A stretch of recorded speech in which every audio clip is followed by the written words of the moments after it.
বাংলাদেশের শিল্প সংস্কৃতির অঙ্গনে এক উজ্জ্বল নক্ষত্র ছিলেন চারুশিল্পী, নাট্য নির্দেশক, শিল্প গবেষক এবং দেশের পাপেট আন্দোলনের অন্যতম প্রতীকীত মুস্তফা মনোয়ার। তার প্রয়াণে তৈরি হওয়া শূন্যতা এখনো অনুভব করছেন সংস্কৃতি কর্মীরা। গান, কবিতা, স্মৃতিচারণ আর আলোচনার মধ্য দিয়ে এবার এই বরেণ্য শিল্পীকে স্মরণ করল দেশের সাংস্কৃতিক অঙ্গন। এই নিয়ে বিস্তারিত থাকছে শুরুতেই।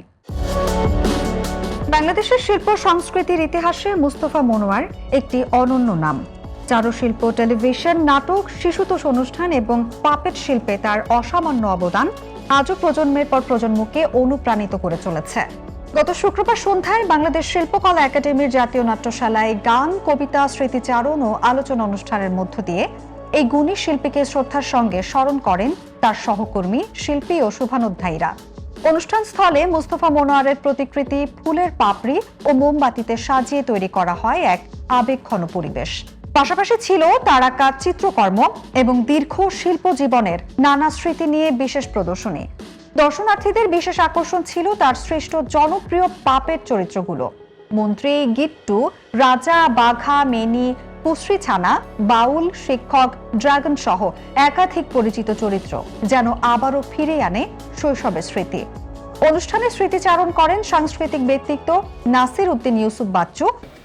নির্দিষ্ট বাক্যের মধ্যে তাকে যদি চিহ্নিত করতে যাই, নির্দিষ্ট আঙ্গিকে যদি তাকে চিহ্নিত করতে চাই, তাহলে পেরে ওঠে না। কারণ এত সর্বগ্রাসী তার কর্মতৎপরতা ছিল, যা কিন্তু ভেবে আমরা অবাক হই।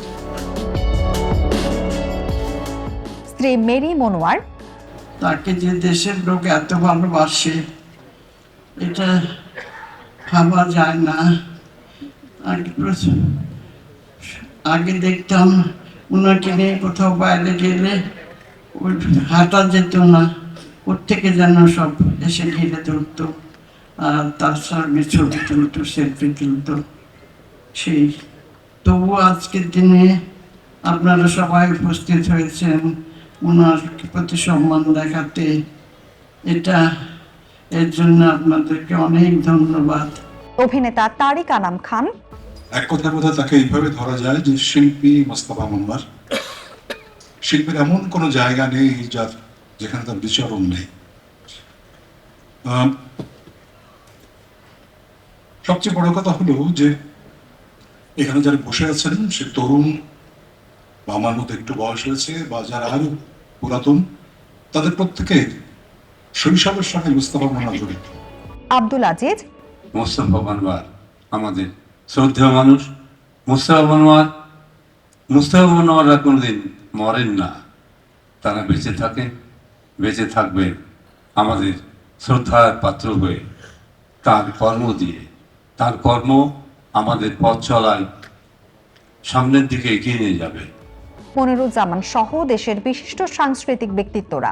শিল্প সংস্কৃতিতে অসামান্য অবদানের স্বীকৃতিস্বরূপ বাংলাদেশ সরকার তাকে 2004 সালে 21 পদক প্রদান করেন। তার দীর্ঘ বর্ণাঢ্য কর্মজীবনের অবসান ঘটে 29 জুন। তাই আপনি হয়ে ওঠেন মানবের অধিক মানব, কাঙ্ক্ষিত জন। বিপুল বিস্ময়ে দাঁড়িয়ে আছেন সবাইকে ছাড়িয়ে একমাত্র হয়ে। আপনার প্রতি তাই আমাদের আজন্মের প্রণতি, হে প্রিয়জন শিল্পী মুস্তফা মনোয়ার। উল্লেখ্য, দীর্ঘদিন বিভিন্ন শারীরিক জটিলতায় ভোগার পর গত 29 জুন রাজধানীর একটি হাসপাতালে শেষ নিঃশ্বাস ত্যাগ করেন বরেণ্য এই শিল্পী। তবে তার শিল্পচর্চা, সৃজনশীলতা এবং সাংস্কৃতিক অবদান বাংলার সংস্কৃতির ইতিহাসে চিরকাল অম্লান হয়ে থাকবে।